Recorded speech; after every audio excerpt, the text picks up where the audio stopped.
presentation of this program is made possible by grants from Soloflex Incorporated, Vance M. Brown and Sons Incorporated, and the Edward and Ann Leffler Family Trust.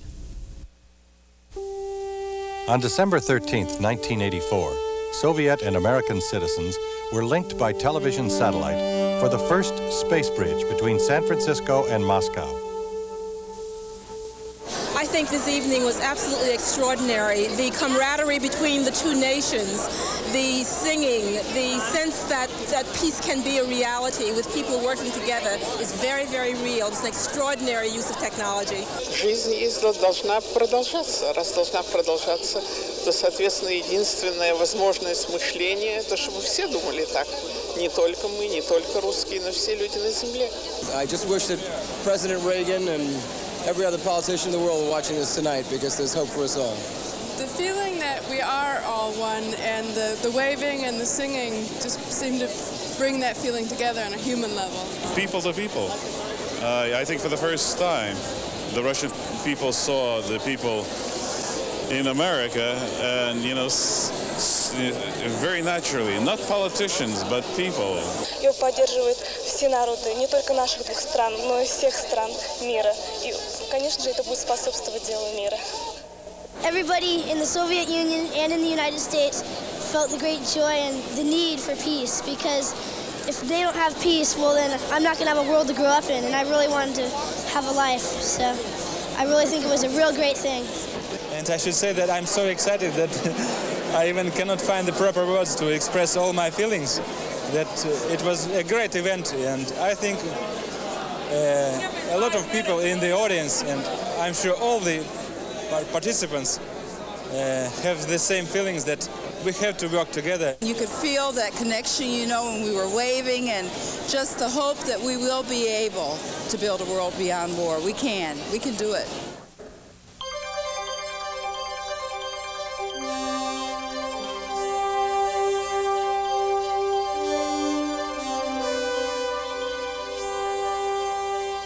Eternal space has drawn its children to itself. There, far removed from the familiar, the brotherhood of Soviet and American is sealed.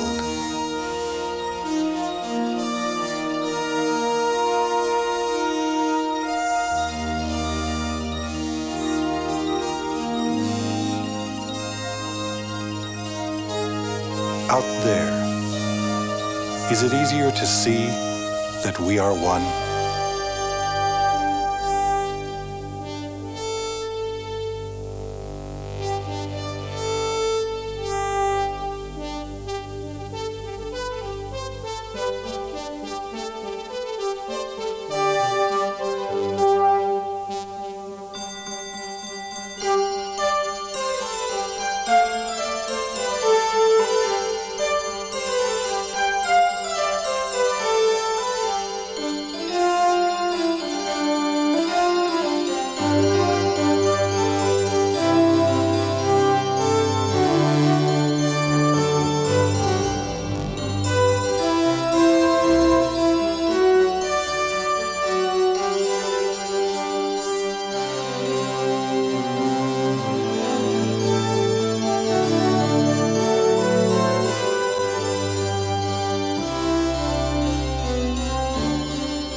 people of the United States and the Soviet Union joined together in the Beyond War Spacebridge to honor a unique worldwide organization, the International Physicians for the Prevention of Nuclear War.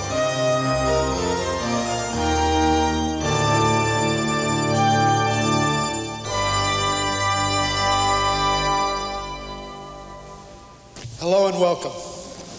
I am Richard Rathbun, and as president of the Creative Initiative Foundation, it is my privilege to host this evening's second annual Beyond War Award presentation. The Beyond War Award is presented to honor the great achievements of humankind as we work together to build a world beyond war. Today we honor the International Physicians for the Prevention of Nuclear War. Today, we don't have to travel great distances to greet each other, and we don't have to travel out to the far reaches of space to shake hands. Today, we are going to let our voices and our images do the traveling for us. In just a few moments on these screens, images that have traveled 88,000 miles through space, 141,000 kilometers, will arrive here from halfway around the world. And we don't establish this link only because the physicians who are receiving the award live half a world apart, but also to prove that our two distant nations can indeed work together in an act of cooperation to build a world beyond war. And now it is time to complete this space bridge by bringing Moscow to San Francisco. And because it is tomorrow morning in Moscow, we will say, "Good morning, Moscow. We welcome you to San Francisco."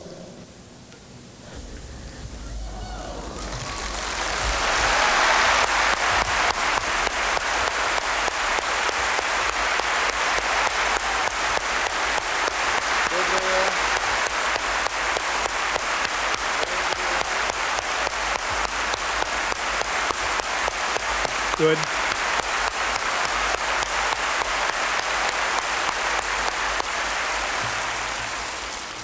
Vladimir Posner. Thank you, Richard. We have something to say to you, too. Good evening, San Francisco.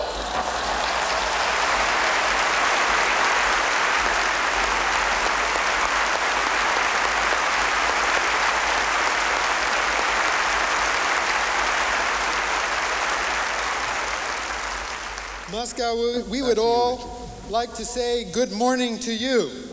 So everybody together, Dobraya Utra Moskva.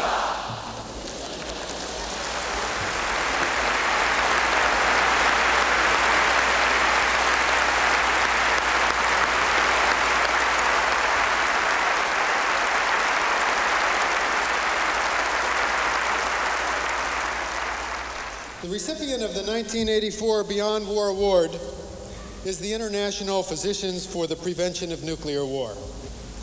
The presentation will be made to the founders of that great organization, Dr. Chazov in the Soviet Union, and with us here in San Francisco this evening is Dr. Bernard Lown.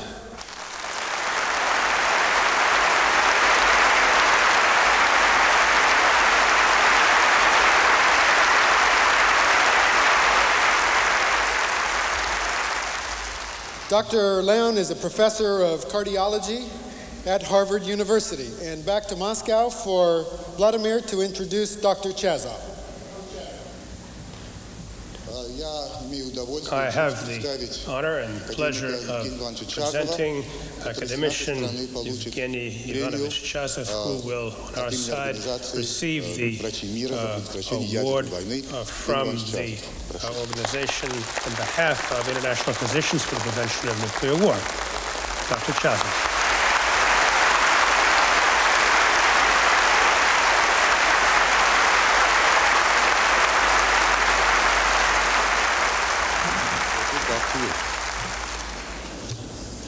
We have these little cues worked out so we know when it's coming. This event The presentation of the Beyond War Award is one beginning step in the process of building a world beyond war. And what do we know about a world beyond war? We don't know what it will look like exactly, but we do know a good deal about how to get there. Don Fitton is going to describe to us the building of a world beyond war. Don Fitton is a father, an educator, a businessman who left that career to devote all of his time and all of his energies to discovering and building a world beyond war. Don Fitton is one of the founders of the Beyond War movement. Mr. Don Fitton.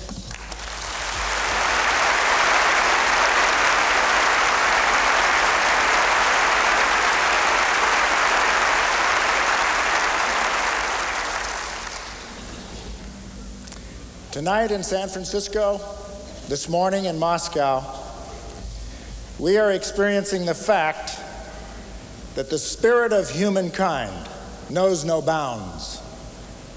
We are able to see and hear and be present to one another over vast distances.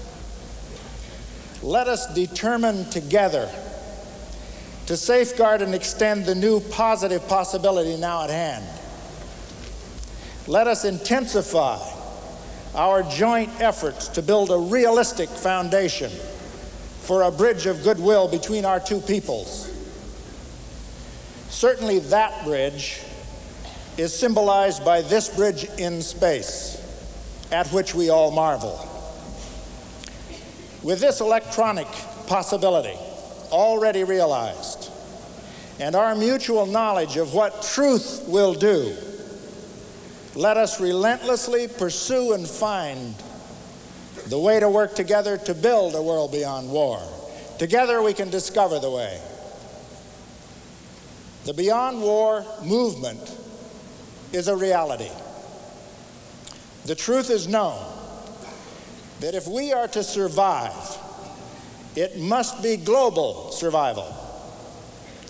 The truth of what that means is known. We must coexist and respect the ways of other people. The essence of a world beyond war is that this is one planet and all people live because of the life support system which we cherish and which we share. Air, water, sun, earth, animals, flowers, and most precious of all, people. People will determine. All those who work for a world beyond war are determined, and we are answering the most important immediate question of all. Can the American people and the Soviet people work together? The answer is obviously yes. It is the destiny of these two great nations to move the world beyond war. The world is waiting for us to do it. The world will rejoice as this process gains momentum. The questions that come sharp and cutting through the human mind now are, will we keep faith with life? Will we have the vision to assure the future? Can we face the fact that we, in this generation, we are the generation that can end beauty and love and children and the future and all of life? And having asked ourselves these crucial questions, will we make the compassionate, the sane choice? And we can make no mistake of it. We are being forced to choose. The requirement now, at this new opening in history, is that all be included. We must look at the whole world, and we cannot see the world today without agony. The starving, the miserable, the sick among our fellow humans. If we will really look at the world, we will suffer. This has always been the price of seeing.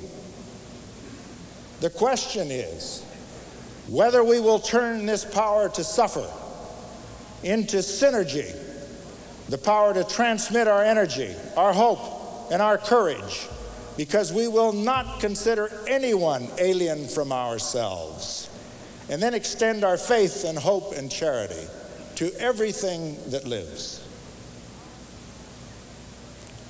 Our capacity to share our bounty is handicapped only by our ignorance, the ignorance of our limited identification, restrictions of limited ideas, private, limited frames of reference, boundaries in our mind that stop a global view. The human spirit has never known boundaries. We must now take advantage of this deepest part of our human nature and change the way we think about all war, about the way we resolve conflict in order to survive. The meaning of Beyond War, the giving of this award, the actions and accomplishments of those whom we honor tonight, all validate the dynamic movement of the human spirit away from the insanity of mutual suicide and toward a new global mutual respect and a cooperative attempt to save our world. There is no other cause, no other claim being made on the individual today that can equal this one. We must now consecrate our time, our talent, our resources to the benefit of all humankind.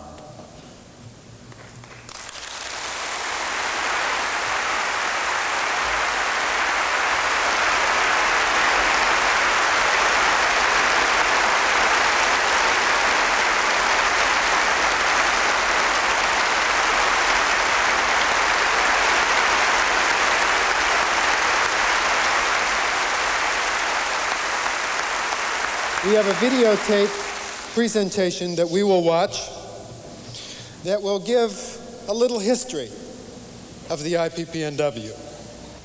We would like you to see through videotape what they have accomplished.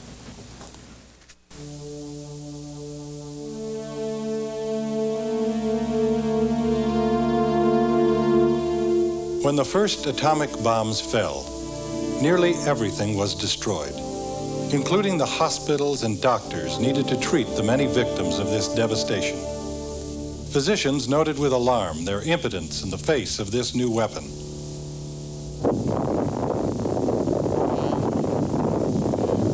Today's nuclear arsenals are the equivalent of 1 million Hiroshimas. Today's doctors understand that the only prescription for a nuclear war is prevention. So began the International Physicians for the Prevention of Nuclear War. Dr. Bernard Lown, professor of cardiology at the Harvard School of Public Health, and Dr. Eugene Chazov, director of the Soviet Cardiological Institute, met with a small group of Soviet and American physicians. Representing the superpowers and the entire profession of healers, they formed the IPPNW. And the failure of the members of the nuclear club. The IPPNW held its first international conference in Virginia. A surprising number of physicians came from around the world to join in this courageous effort. I remember. 2 years after the formation of the IPPNW, Soviet and American physicians gathered in a Moscow television studio, where they discussed the medical effects of nuclear war. This program was aired unedited to over 50 million Soviet television viewers, and was later broadcast on U.S. public television. You told me that when you arrived in Moscow, you decided to find out if our movement was well known in the Soviet Union. So you ask a taxi driver if he had heard about this movement. 3 out of 4 taxi drivers in Moscow have heard of the IPPNW.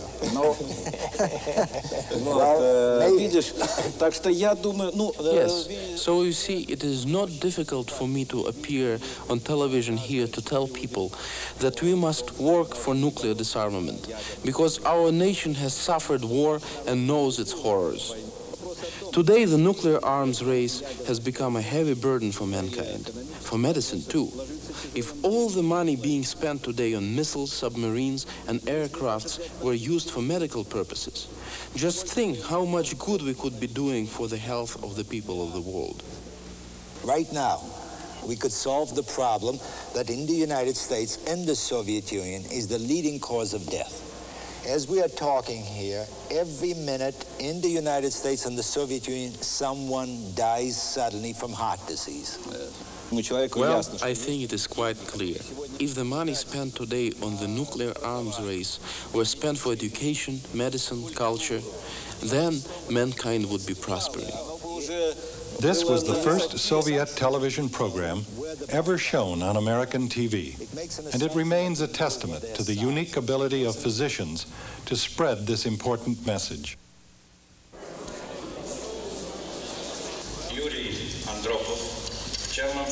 By 1983, the hard work was well underway. Studies concerning subjects like the effects of the arms race on children were being conducted, and a number of books about the medical effects of nuclear war were published. A special appeal, eventually signed by almost 1/4 of the world's doctors, was sent to leaders of the nuclear states. In one working session, IPPNW members agreed to amend the ancient Hippocratic Oath to reflect the new danger that nuclear weapons present to life.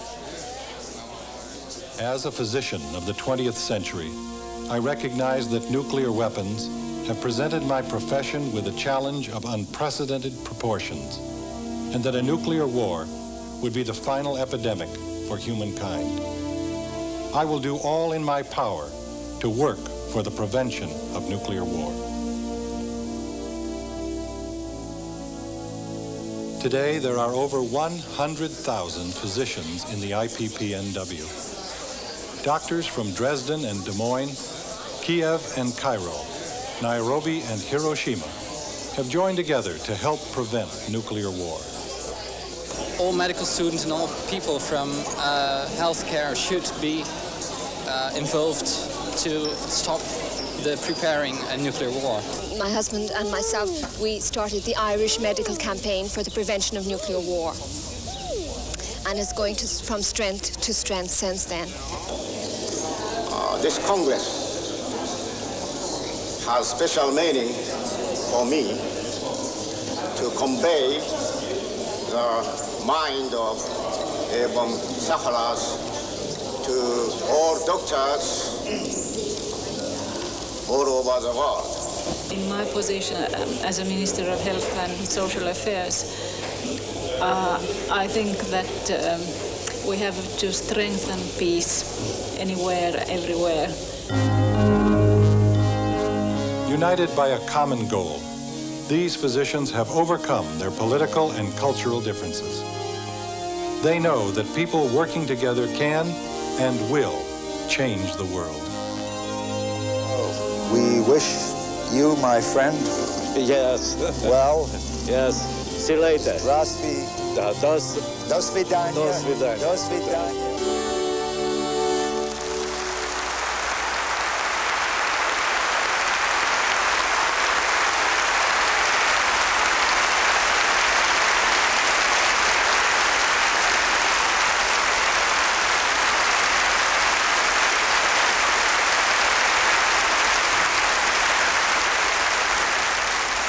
We feel especially honored to have you two great physicians as the recipients of this award.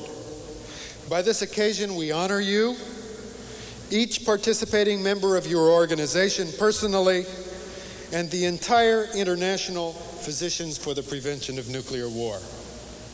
We feel you, Dr. Chazov, and you, Dr. Lown, and your fellow physicians are making a profound contribution to bringing this dream of peace into reality. By our presence here to honor you, we declare that we are all joining with you in determination to prevent nuclear war, and we will continue to work with you to bring a constant peace.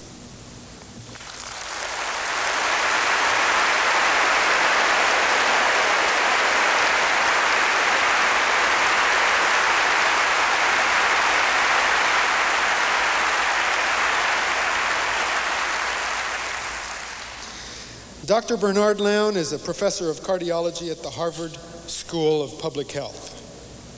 Dr. Lown is a great cardiologist. He is a great scientist, and he is a great teacher. But most importantly, Dr. Lown is a great humanitarian. Dr. Lown is a true physician who loves people and who loves life. Dr. Lown, would you please come forward to receive the Beyond War Award?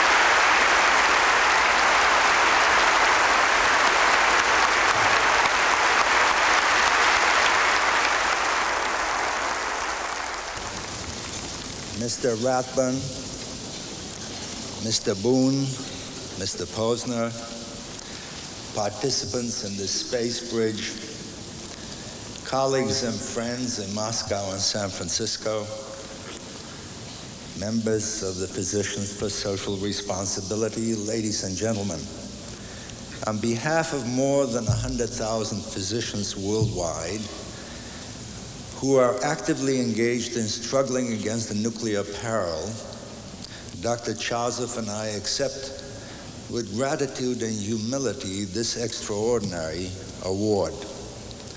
The Beyond War movement and IPPNW share a common goal: to educate the widest public in order to foster a new way of thinking. Last week, I was in Moscow and talked with my friends who are leaders of the IPPNW movement, planning our next Congress in Budapest this June. It took me more than 10 hours to return to my home in Boston, and now, through the magical qualities of science, a far greater distance, as you have heard, is traversed in a few seconds. But we must honestly confront the bitter fact that the misapplication of science and technology have brought us microseconds away from unparalleled disaster. The aching longing for peace has been the most noble and yet elusive aspiration of humankind. It has been intoned prayerfully by people since the very dawn of history. Yet in 5,500 years of recorded history, less than 300 have been free of war. No disease, no pestilence, no plague have claimed as many lives. That great Swedish lady and Nobel laureate, Alva Myrdal, who spent a good part of her life in arms control negotiations, stated recently that if the world continues on its present course, we will not live to see the year 2000, which is a mere 16 years away.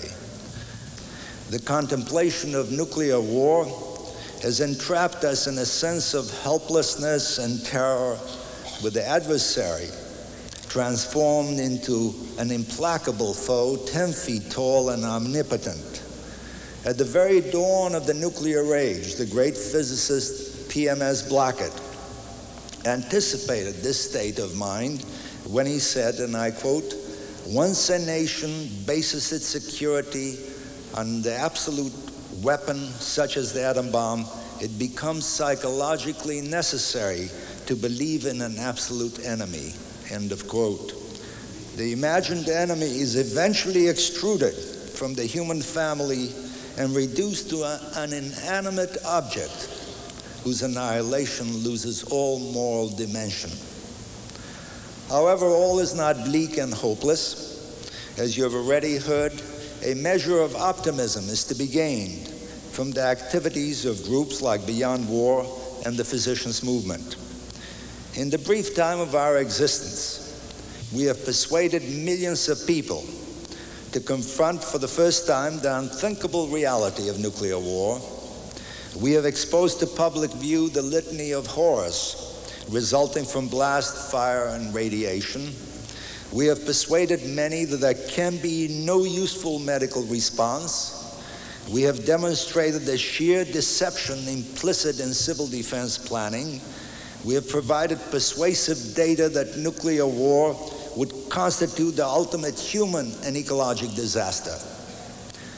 While as yet not a single major nuclear weapon system has been dismantled, we have nonetheless had a profound effect on the political process.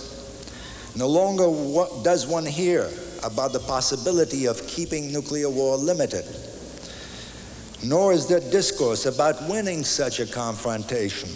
The subject of civil defense has become a butt for social satire. Perhaps the most important contribution of the physicians' movement is the free-flowing dialogue that has been promoted between colleagues in the two contending power blocks.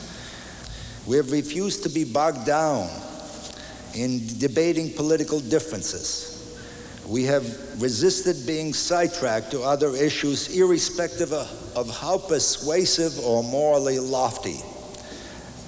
Combating the nuclear threat has been our total and exclusive preoccupation. The enemy is neither capitalism nor communism, but these genocidal nuclear weapons.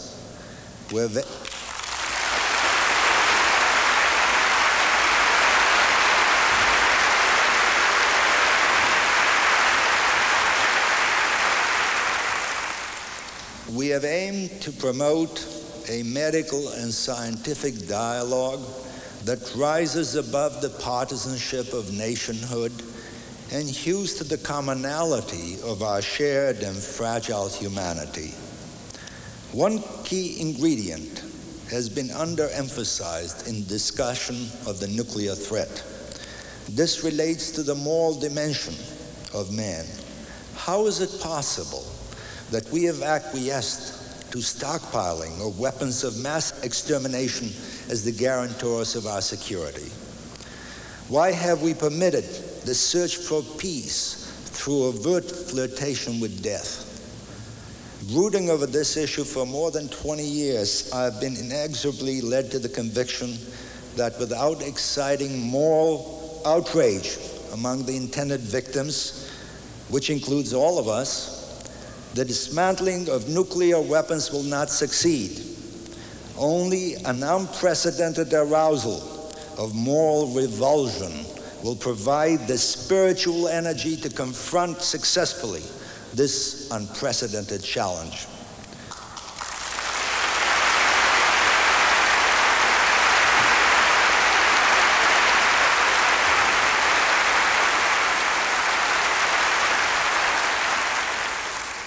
Where is our sense of moral outrage? When the crime is small, we are still capable of responding with shock and anger. But our morality shrinks when the planned murder encompasses entire nations. 2 billion people have now been held hostage for their lives for nearly 2 decades, threatening extinction of their past and aborting their right to a future. Where is the outcry? The idea of pointing nuclear-tipped missiles at entire nations is without precedent in moral depravity.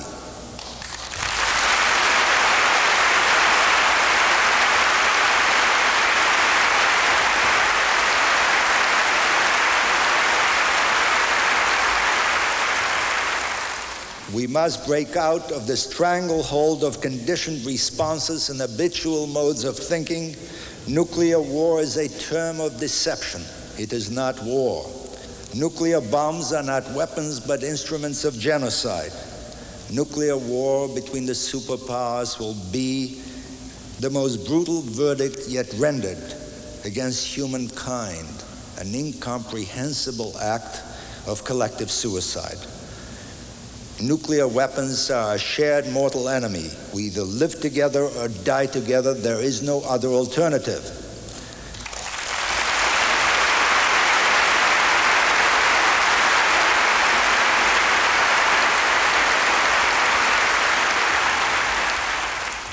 Ours is a tiny planet in a small galaxy at the edge of an incomprehensibly boundless universe. The extinction of our young species will create not the slightest ripple in the massive space-time continuum. We are but transient passengers on this planet Earth. It does not belong to us. We're not free to doom generations yet unborn. We are not at liberty to erase humanity's past or dim its future. Social systems do not endure for an eternity. Only life can lay claim to uninterrupted continuity. This continuity is sacred. We physicians who shepherd human life from birth to death are aware of the resiliency, the creativeness, and the courage that human beings possess. We have an abiding faith in the concept that what humanity creates, humanity can control. This perception provides optimistic purpose in reversing the direction of humankind's potential tragic destiny. Thank you.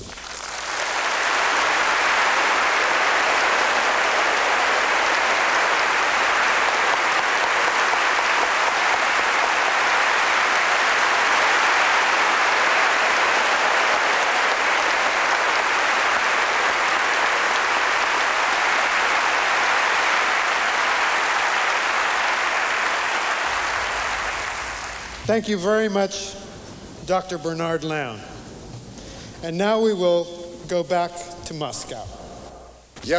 I would like to present to our audience in Moscow and in San Francisco our guest who will award the prize here in Moscow, a person who has devoted all of his free time to the cause of peace, Winston Boone.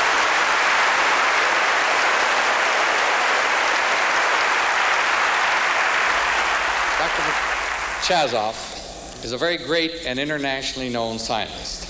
He is a full member of the USSR Academy of Sciences. He is a member of the USSR Academy of Medical Sciences.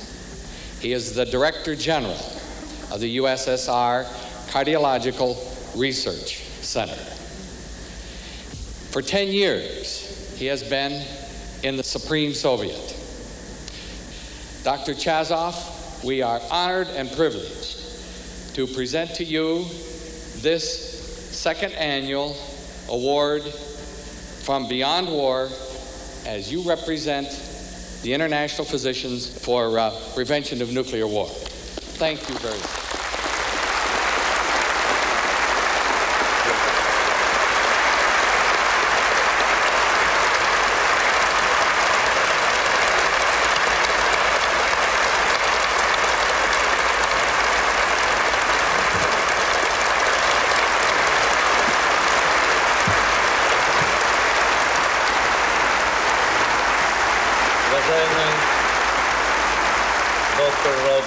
Distinguished Dr. Rathbun, Dr. Boone, dear colleagues and friends, for every person on our planet, there is no greater award than the recognition of his contribution to the preservation of peace on Earth.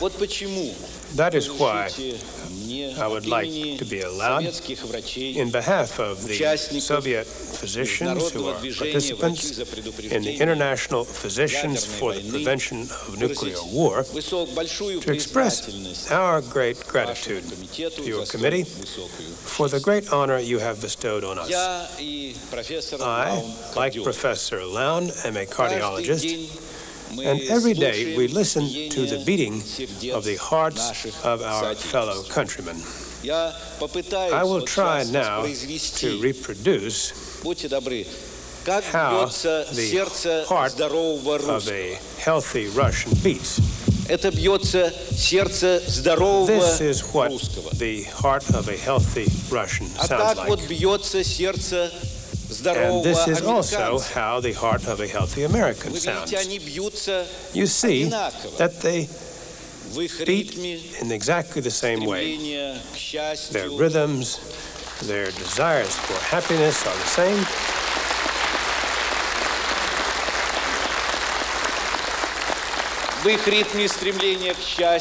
You can hear their desire for happiness, their desire for love, for well-being.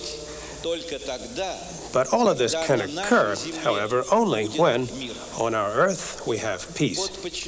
And that is why we, as physicians, by virtue of the Hippocratic Oath, are called upon to protect the life and the health of our patients and of our peoples, and thus cannot forget the threat which exists to their lives today because of the existence on the earth of millions of atom bombs, because of the nuclear arms race, because of the existence and prevalence of a nuclear illusion. We all have joined our forces into a single international movement on the understanding that no one better than us doctors knows what a nuclear war is and what it would do to humanity, and that is why we hate it so much. Albert Einstein stated that in order to live in the modern world, we must develop strict criteria of thought, and these criteria can only be truth, courage, and honor. Let us look the truth in the face, and our precise scientific data will tell us that if there is a nuclear war, 2 billion will perish on the earth. Civilization will perish. The atmosphere will be changed. The climate will be changed. There will even be a question as to whether life itself could survive. Let us be courageous and let us recognize that either we will live together on our beautiful planet or we will die together in the flames of a nuclear war. Let us be honest with ourselves and let us ensure that our words will not deviate from our deeds. Let us destroy the nuclear illusion that there could be a limited nuclear war, that it could be possible to survive a nuclear war, or even be victorious in a nuclear war. We are very glad that our ideas and our desires have met with understanding and widespread support by the public and in political and religious circles, that they correspond to the aspirations of the peoples of the East and the West.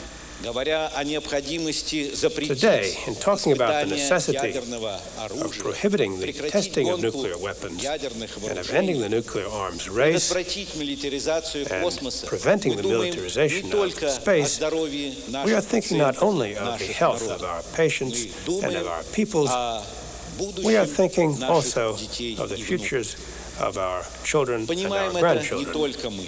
In one popular Soviet song, which our children sing, there are the following words: let there always be a sun, let there always be a sky, let there always be a mama, and let there always be a me.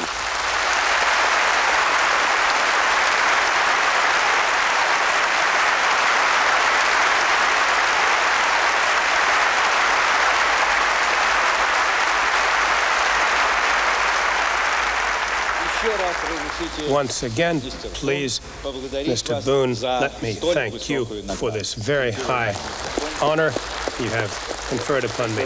Thank you so much, Dr. Chazov. Thank you, Dr. Chazov.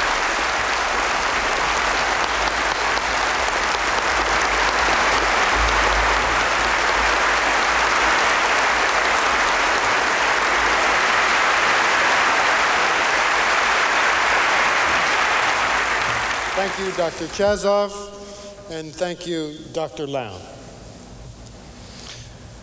Let us make this event one which draws the people in our two nations closer together.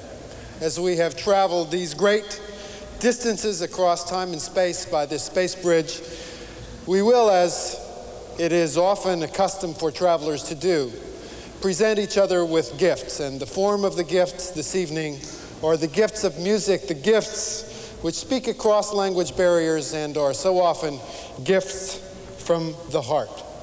The first gift will come to us here in San Francisco from Moscow, from Jenna Bishkevya, who is one of the most popular folk singers in the Soviet Union. So we will go to Moscow and Jenna.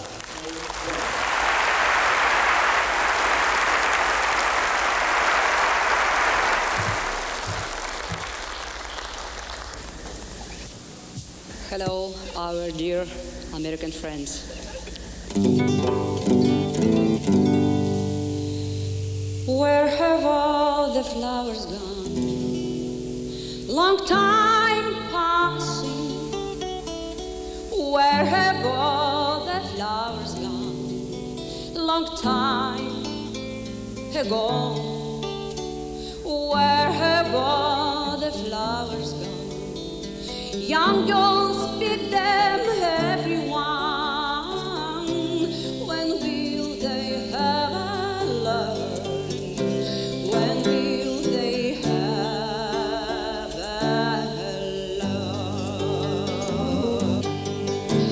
Где все девушки, скажи, их не вижу. Провожать они пошли.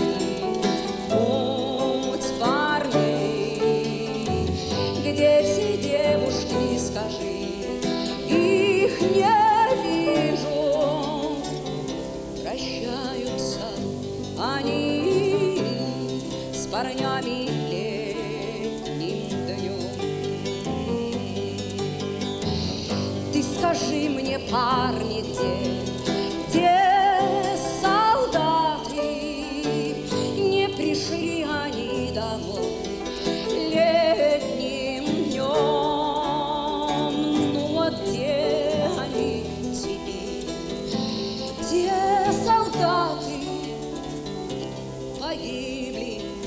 На войне лежат в земле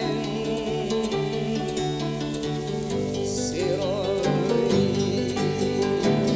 Да, я знаю, где цветы, где все маки на могилах солдат, где цветы.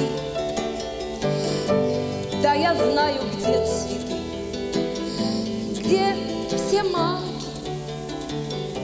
Горят, горят они, как вечные огни. Where have all the graveyards gone? Long time passing. Where have all the graveyards gone? Long time ago. Where have all the graveyards gone? Covered with flowers, everyone. When will they have a love? When will they have a love?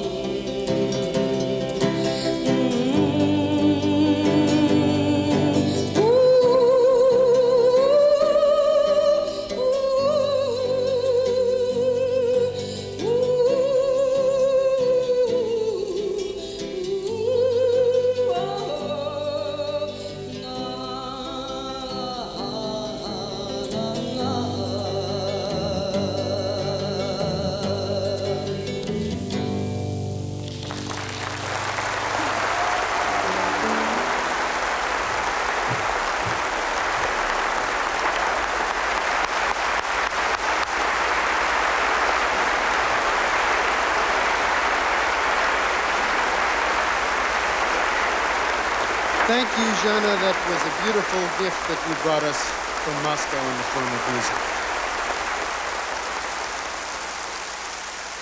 And now we offer you a gift of music.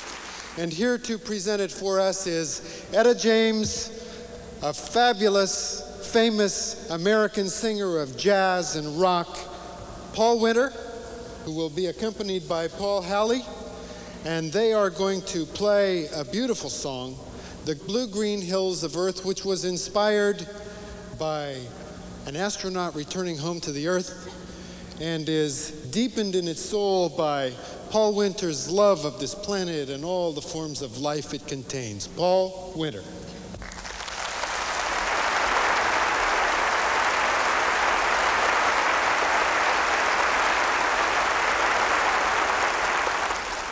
Accompanying Paul Winter are going to be the San Francisco Boys Chorus, whom we are especially pleased to have here with us at this event this evening, because to us, they represent the future.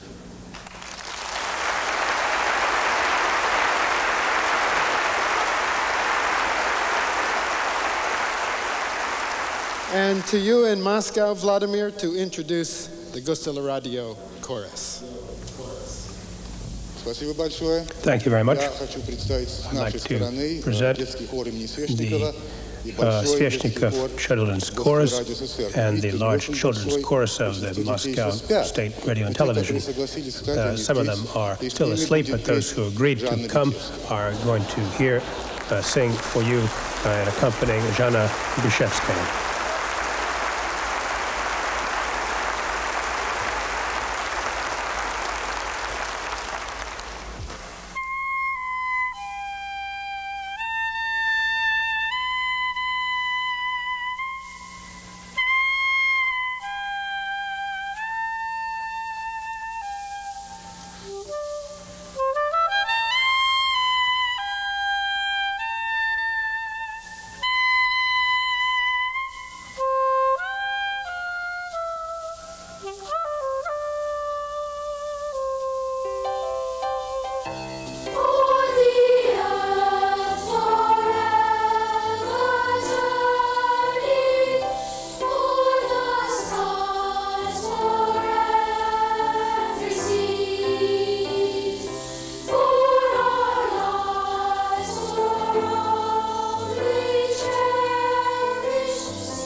thank you finally to all the people of Gosteleradio and to the people of the Soviet Union who have lent this evening significance. Thank you to all the technicians and everybody who has made this happen. We can work together and we will work together to build a world beyond war.